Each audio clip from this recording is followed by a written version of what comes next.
काफी साल हो गए ना हम लोगों को कहीं बाहर घूमने गए हुए। सोचते थे स्कूल में छुट्टियां मिलेगी तो जाएंगे घूमने।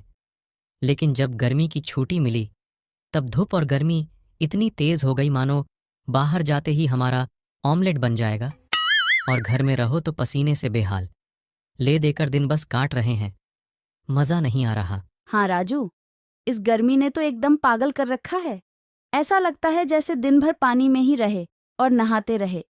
लेकिन किस्मत इतनी खराब कि तालाब का पानी भी ऐसा है जैसे मानो उबलता हुआ तेल हो। शरीर को छूते ही करंट जैसा लगता है। क्यों ना आज हम कुएं में नहाने चले, मजा आएगा। और वह का पानी बहुत ठंडा और मजेदार होता है।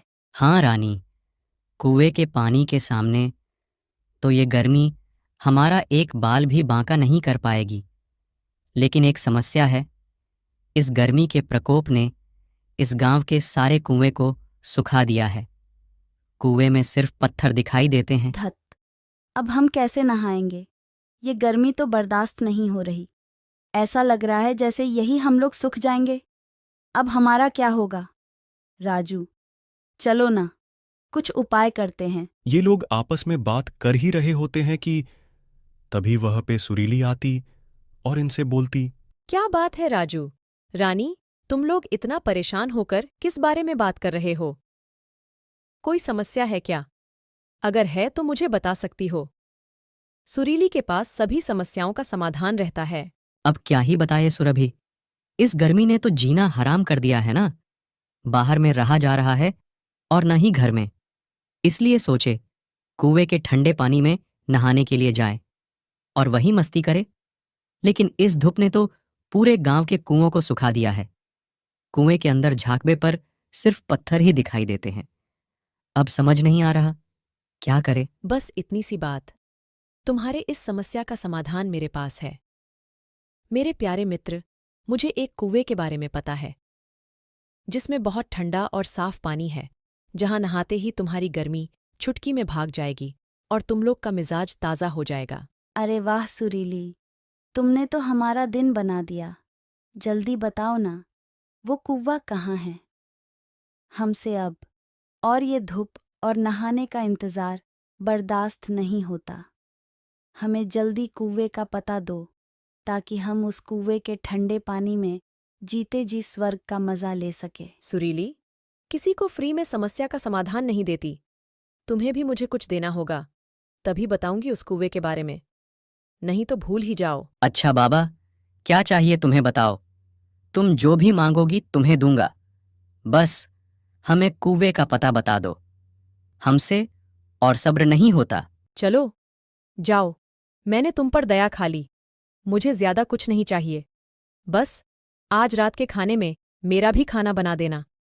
रात का खाना तुम्हारे घर पे होगा। वो कुआं सुनहरी गुफा के आगे बिच जंगल में है। तुम लोग जाओ और उस कुएं के पानी का मजा लो।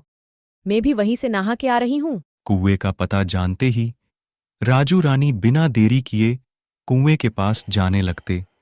ये जंगल के अंदर जैसे ही जाते उन्हें वो कुआं दिखाई देता। रानी, देखो तो आखिर हमें ये कुआं मिल ही गया। काफी इंतजार के बाद हम इस गर्मी और इस धूप से और गर्मी से छुटकारा पाएंगे। मैं तो 2-3 घंटे यही नहाता रहूंगा। हाँ राजू, माँ पापा को भी इस कुएं के बारे में बताएंगे ताकि वो लोग भी इस कुएं का मजा ले सके। दिन भर काम धंधे में वो लोग परेशान रहते हैं। ऊपर से इस गर्मी में ठंडा पानी भी नसीब नहीं होता। काश हमारे पास पैसे होते तो हम घर पर ही बोरिंग करवा लेते। उसके बाद आराम से इस गर्मी में हमेशा ठंडे पानी का मजा लो।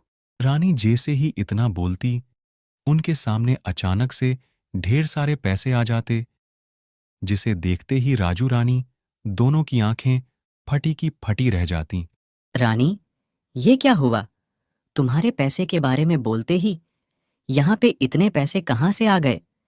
कहीं हम दोनों कोई सपना तो नहीं देख रहे? राजू और रानी कुछ समझ नहीं पा रहे होते हैं कि रानी के इच्छा जाहिर करते ही उसके पास इतने पैसे कहाँ से गए।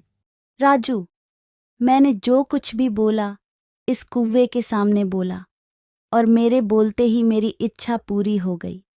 कहीं ये कुआं इच्छा पूरी करने वाला कुआं तो नहीं? मैं फिर से कुछ मांग कर देखती